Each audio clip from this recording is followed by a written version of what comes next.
বলেই লিপিবদ্ধ করেছে, লিখে রেখেছে। তুমি যদি ভালো করেছো সেটাও লিখে রেখেছে, তুমি যদি খারাপ করেছো সেটাও তারা লিখে রেখেছে।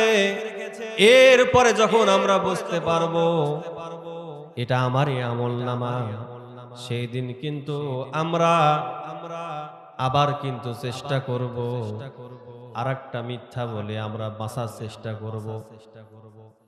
আল্লাহ রাব্বুল আলামিন বলবেন, আল-ইয়াউমা নাখতিমু আলা আফওয়াহিহিম ওয়া তুকাল্লিমুনা আইদিহিম ওয়া তাশহাদু আরজুলুহুম বিমা কানু ইয়াকসিবুন।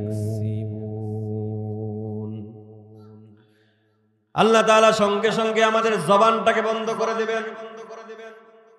এই জবান দিয়ে আজকে